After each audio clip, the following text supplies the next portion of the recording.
പിതാവിന്റെയും പുത്രന്റെയും പരിശുദ്ധാത്മാവിന്റെയും നാമത്തിൽ ആമേൻ. എന്റെ പ്രിയപ്പെട്ടവരെ, ജൂൺ 23 ചൊവ്വാഴ്ച. അമ്മേ പരിശുദ്ധ അമ്മേ, അമ്മേ പരിശുദ്ധമേ, ദൈവമാതാവേ, കൃപാസനത്തിലൂടെ ഞങ്ങൾക്കും ഞങ്ങളുടെ ദേശത്തിനും അമ്മ മധ്യസ്ഥം തേടി തന്ന എല്ലാ അനുഗ്രഹങ്ങൾക്കും കൃപകൾക്കും ഞങ്ങളിപ്പോൾ ഹൃദയം നിറഞ്ഞ നന്ദി പറയുന്നു.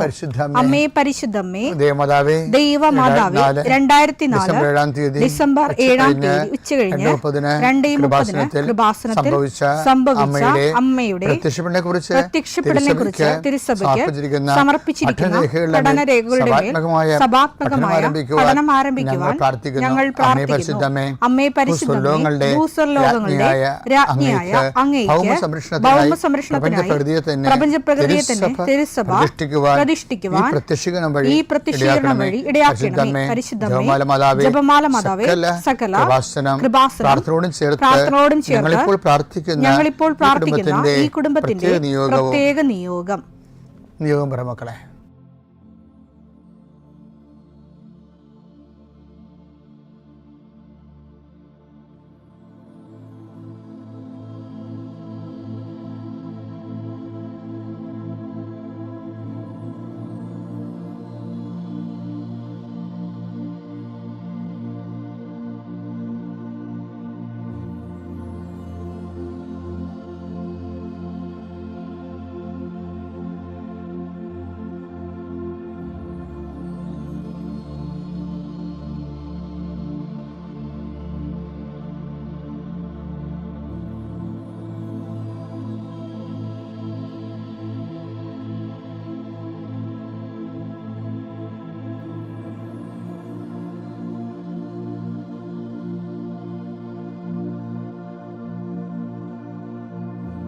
അമ്മയുടെ പ്രത്യക്ഷീകരണത്തിന്റെ ഈ അനുഗ്രഹവേളയിൽ ഞങ്ങൾക്ക് സാധിച്ചു തരുവാൻ കനിയണമേ. ആമേൻ. വിശ്വാസ പ്രമാണം. സർവശക്തനായ പിതാവും ആകാശത്തിന്റെയും ഭൂമിയുടെയും സൃഷ്ടാവുമായ ദൈവത്തിൽ ഞാൻ വിശ്വസിക്കുന്നു. അവിടുത്തെ ഏകപുത്രനും ഞങ്ങളുടെ കർത്താവുമായ ഈശോമിശിഹായിലും ഞാൻ വിശ്വസിക്കുന്നു. ഈ പുത്രൻ പരിശുദ്ധാത്മാവിനാൽ ഗർഭസ്ഥനായി കന്യകാമറിയത്തിൽ നിന്ന് പിറന്ന് പൊന്തിയോസ് പീലാത്തോസിന്റെ കാലത്ത് പീഡകൾ സഹിച്ച് കുരിശിൽ തറയ്ക്കപ്പെട്ട് മരിച്ച് അടക്കപ്പെട്ട് പാതാളങ്ങളിൽ ഇറങ്ങി മരിച്ചവരുടെ ഇടയിൽ നിന്ന് 3-ാം നാൾ ഉയർത്ത് സ്വർഗത്തിലേക്ക് എഴുന്നള്ളി സർവശക്തിയുള്ള പിതാവായ ദൈവത്തിന്റെ വലതുഭാഗത്തിരിക്കുന്നു. അവിടെ നിന്ന് ജീവിക്കുന്നവരെയും മരിച്ചവരെയും വിധിക്കുവാൻ വരുമെന്നും ഞാൻ വിശ്വസിക്കുന്നു. പരിശുദ്ധാത്മാവിലും ഞാൻ വിശ്വസിക്കുന്നു. വിശുദ്ധ കത്തോലിക്കാ സഭയിലും പുണ്യവാന്മാരുടെ ഐക്യത്തിലും പാപങ്ങളുടെ മോചനത്തിലും ശരീരത്തിന്റെ ഉയർപ്പിലും നിത്യമായ ജീവിതത്തിലും ഞാൻ വിശ്വസിക്കുന്നു. ആമേൻ. സുഖസ്ഥനായ ഞങ്ങളുടെ പിതാവേ, അങ്ങയുടെ നാമം പൂജിതമാകണമേ. അങ്ങയുടെ രാജ്യം വരണമേ.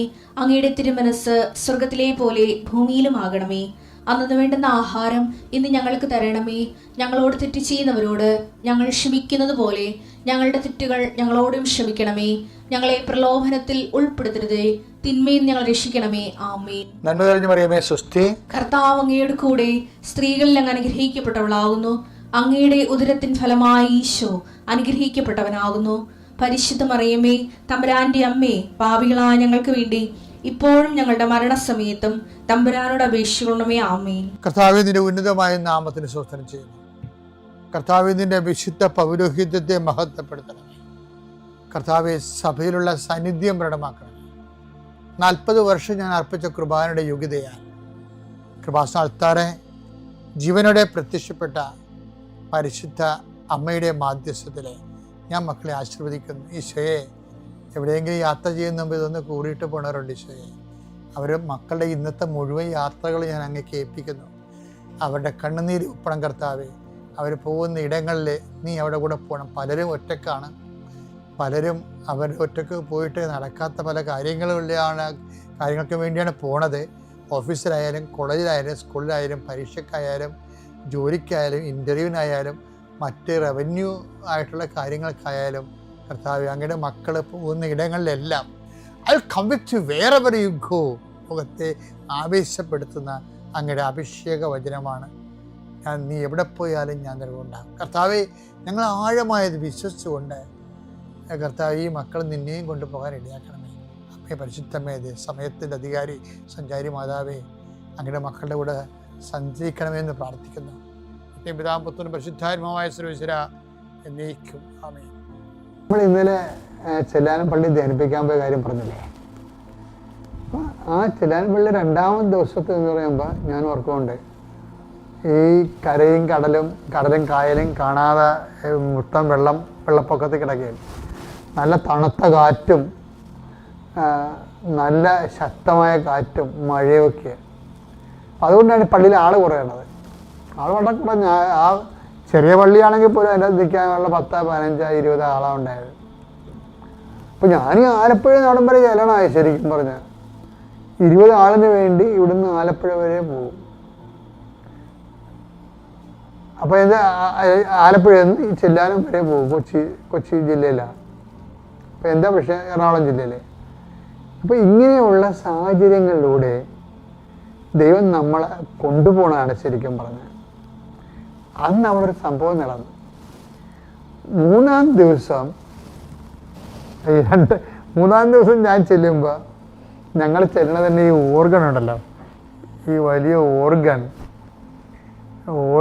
നമുക്ക് അവിടെ പിടിച്ചുകൊണ്ട് പോകണം. അവിടെ ഓർഗണൊന്നുമില്ല. ഓർഗൺ ഞങ്ങൾ വണ്ടിയെ വന്നിട്ട് വണ്ടി നിർത്തിയിട്ട് അവിടെ നിന്ന് ഓർഗൻ്റെ ഒരു തല മുമ്പിലും ഒരു തല പുറകിലുമായിട്ട് വട്ടം പിടിക്കാൻ പറ്റത്തില്ല, നീളം പിടിച്ചുകൊണ്ട് 1 കിലോമീറ്റർ പോകണം. ഇത്രയും കഷ്ടപ്പെട്ട് ആ പള്ളി ചെല്ലുമ്പോഴല്ല നമ്മൾ കാണുന്നത് ആ പള്ളിക്ക് ചുറ്റുകൊണ്ടിരുന്ന പന്തലൊക്കെ ബോർത്തൊക്കെ ഒഴുകി നടക്കി കാറ്റടിച്ചിട്ട് കായലിൻ്റെ കാറ്റെന്ന് പറയണത് പാടശേഖരം, കായലല്ല പാടശേഖരമാണ്. അവിടെ വെള്ളം ഇങ്ങനെ രാജ്യം മുഴുവനും വെള്ളം നിൽക്കുക. അപ്പം അവിടെ കാറ്റടിച്ചിട്ട് തടയില്ലാത്ത കാറ്റാണ് നേരെ വന്ന് പന്തലിലടിച്ച് ഈ അവിടെയുള്ള സൗണ്ട് ബോക്സൊക്കെ അട്ടി വെച്ചിട്ടുണ്ടായിരുന്നു. അതെല്ലാം താഴിട്ട് അതിനകത്ത് ഇത് വെള്ളത്തിൽ ഒഴുകിയാണ് സാധനമൊക്കെ. ഭയങ്കരമായ നമുക്ക് സങ്കടം പറഞ്ഞതില്ലേ, നമുക്ക് സങ്കടമല്ല, നമ്മൾ ചിലപ്പോൾ സമയത്ത് ദൈവത്തിനെ അറിയാൻ പാടില്ലാത്തവരാണെങ്കിൽ ഓർക്കും, ഇത്രയും കഷ്ടപ്പെട്ട് ഞാൻ എന്തിനാ ധ്യാനം നടത്തണം, ദൈവത്തിന് വേണ്ടപ്പോൾ എനിക്കെന്തിനാ, അങ്ങനെ ചിന്തിച്ചു പോകും. ഞാൻ ചിന്തിച്ചായിരുന്നു ആ സമയത്ത്. കർത്താവിന് വേണ്ടത് എങ്കിലും ഇപ്പം നമുക്ക് എന്തിനാണ് നല്ല രീതി, കാര്യം കഷ്ടപ്പെട്ടാണ് നമ്മളവിടെ വരണതേ. ഇടവക്കാരും ഇല്ല, ഇടവക 14,000 10,200-500 വീട്ടുകാരുള്ളതാണ്. അപ്പോൾ 15 പേരാണ് ഈ ധ്യാനത്തിൽ വന്നിരിക്കുന്നത്. സിറ്റുവേഷൻ അതുകൊണ്ടാണ്. അവർക്ക് ധ്യാനത്തിന് കുറവൊന്നുമുള്ളതല്ല. ഈ പള്ളിയിലേക്ക് ഇവിടം വരെ കഷ്ടപ്പെട്ട് തോട് നീന്തിയൊക്കെ വരണ്ടേ. അങ്ങനെ കേട്ടോ. 5-ാം ദിവസമായപ്പോഴേ മൂന്നാം ദിവസമായപ്പോൾ കറണ്ടും പോയി. കാറ്റും മഴയും മാത്രമല്ല, എന്ത് ന്യൂനമർദ്ദം കിടന്ന അന്നത്തെ കാലത്ത്. കാറ്റും മഴയും മാത്രമല്ല, ധ്യാനിപ്പിച്ചുകൊണ്ടിരിക്കുന്ന സമയത്ത് കറണ്ട് പോയി ധ്യാനം ഇടയ്ക്ക് വെച്ച് നിർത്തേണ്ടി വന്നു. ആൾക്കാരെ കാണാൻ പറ്റണില്ല. അപ്പം ഞാനിങ്ങനെ ഇരുട്ടത്ത് ഇതിൻ്റെ ആൾക്കാരെ നിൽക്കുക. അപ്പോൾ കറണ്ട് വന്നില്ലെങ്കിൽ വീട്ടിൽ പോകാം, കാര്യം ആരും ഇല്ല. ധ്യാനം അവസാന ദിവസമായി, ഒരു നന്ദി പറയാൻ പോലും ആരും വന്നിട്ടില്ല എവിടെയെങ്കിലും പോയി ഇടവകയെന്ന്. അപ്പോൾ ഞാനിങ്ങനെ ആൾക്കാരെ നിൽക്കുകയാണ്, ഇരുട്ടത്ത് നിൽക്കുകയാണ്. നല്ല തണുത്തിട്ട് ചെവിയുടെ അകത്ത് കൂടി തണുത്ത കാറ്റ് പല്ല് കിടിപ്പിടുന്നുണ്ട്. അപ്പോൾ എങ്ങാനും അവസാനം ഒരു ആരാധന നടത്താനുള്ള വകുപ്പുണ്ടെങ്കിൽ ആരാധന നടത്താവുന്ന രീതിയിൽ നിൽക്കുകയാണ്. അതിൻ്റെ കറണ്ട് വരികയാണെങ്കിൽ. പക്ഷെ കറണ്ട് വന്നില്ല. കറണ്ട് വരാതെ എന്നാൽ ചേർത്ത് കെട്ടിപ്പോയേക്കാം. കാര്യം പോണം പാടാൻ. കറണ്ട് ഒന്നുമില്ല, ചെറിയൊന്നും കറണ്ടില്ല. തോട് ഏതാണ് കരയേതാണെന്ന് അറിയത്തില്ല.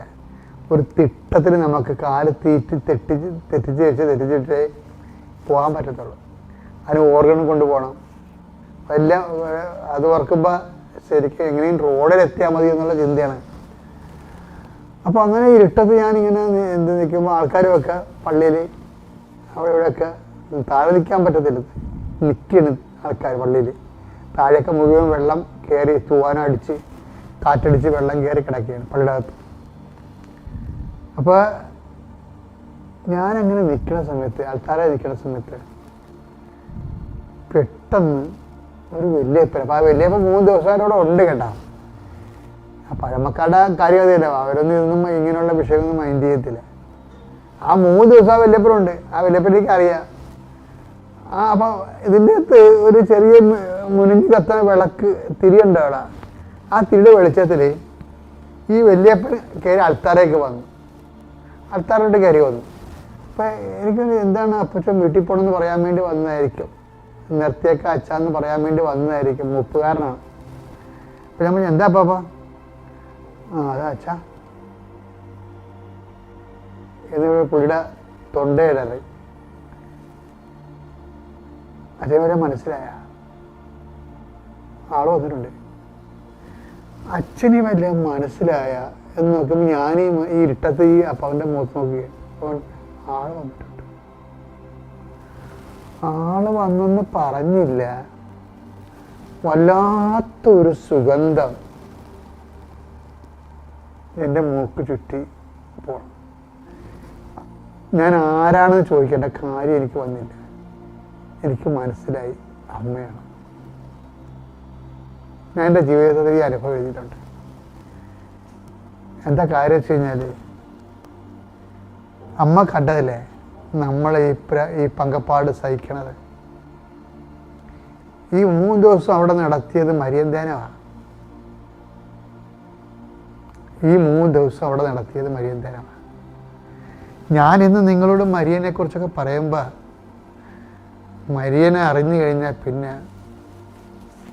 ഈ ജീവിതത്തിൻ്റെ എല്ലാ കഷ്ടപ്പാടുകളെയും നമ്മൾ അതിജീവിക്കും. കാര്യം മരിയൻ സത്യമാണ്. മരിയൻ്റെ വിഷയം എന്ന് പറയുന്നത്, അമ്മയ്ക്ക് ഭയങ്കര സ്വാതന്ത്ര്യമാണ്. വെച്ചാൽ ഒരു വിശ്വാസി എവിടെയെങ്കിലും സാക്ഷ്യം നൽകുന്നുണ്ടെങ്കിൽ, അല്ലെങ്കിൽ സഭ എവിടെയെങ്കിലും ഞെരുങ്ങുന്നുണ്ടെങ്കിൽ, അവിടെ കമ്മ്യൂണിക്കബിളായിട്ടുള്ള ആരെങ്കിലും ഉണ്ടെങ്കിൽ അമ്മ അവിടെ പ്രത്യക്ഷപ്പെടും. എനിക്ക് പലപ്പോഴും തോന്നിയിട്ടുള്ള കാര്യം, സഭയ്ക്ക് പ്രശ്നമുള്ളതല്ല, സഭയ്ക്ക് കമ്മ്യൂണിക്കബിളായിട്ട് കോണ്ടാക്ട് ചെയ്യാൻ ആരുമില്ലാത്തതാണ്. നിങ്ങളിത് മനസ്സിൽ എഴുതി പിടിച്ചോ. എന്താണ് സഭയുടെ പ്രശ്നം എന്ന് പറയുന്നത്? സഭയുടെ പ്രശ്നം എന്ന് പറയുന്നതും കുടുംബത്തിൻ്റെ പ്രശ്നം എന്ന് പറയുന്നതും പ്രശ്നങ്ങൾ ഇല്ലാത്തതല്ല, പ്രശ്നങ്ങളുള്ളതല്ല. സഭയുടെ പ്രശ്നം എന്ന് പറയുന്നതും കുടുംബത്തിൻ്റെ നിൻ്റെ സ്വകാര്യ പ്രശ്നം എന്ന് പറയുന്നതും പ്രശ്നങ്ങൾ ഉള്ളതല്ല. പ്രശ്നമുള്ളപ്പോൾ കമ്മ്യൂണിക്കേറ്റ് ചെയ്യാൻ, കോണ്ടാക്റ്റ് ചെയ്യാൻ ഒരാളില്ലാത്തതാണ്. ആർക്ക് കോണ്ടാക്ട് ചെയ്യാൻ? അമ്മയ്ക്ക് കോണ്ടാക്ട് ചെയ്യാൻ. അമ്മയ്ക്ക് എപ്പോഴും ഉടമ്പടി നമ്മൾ ഉദ്ദേശിക്കുന്നത് എന്താണ്? അമ്മയ്ക്ക് നമ്മളെ കോണ്ടാക്ട് ചെയ്യാൻ പറ്റുന്ന വ്യക്തിയായിട്ട് നമ്മളെ നിരന്തരം മാറ്റുകയാണ് ഉദ്ദേശിക്കുന്നത്. അതുകൊണ്ട് അമ്മ സുഗന്ധവാഹിനിയാണ്. ഇന്നത് 10,000ങ്ങളുടെ അനുഭവങ്ങളാണ് ശരിക്കും. അതിനൊരു വചനമുണ്ട് പ്രഭാഷകനിൽ. ആ പ്രഭാഷണം 24:15 എടുത്ത്, ഇലവങ്കം പോലെയും സുഗന്ധ തൈലം പോലെയും ഞാൻ പരിമളം പരത്തി. ഞാൻ വിജ്ഞാനത്തെ കുറിച്ചാണ് നമുക്ക് പറയണം അവിടെ പറയണത്. അപ്പൊ വിജ്ഞാനം എന്ന് പറഞ്ഞാൽ ആരാണ്? അമ്മ ആരാണ്? ബോധജ്ഞാനത്തിന്റെ സിംഹാസനമാണ്.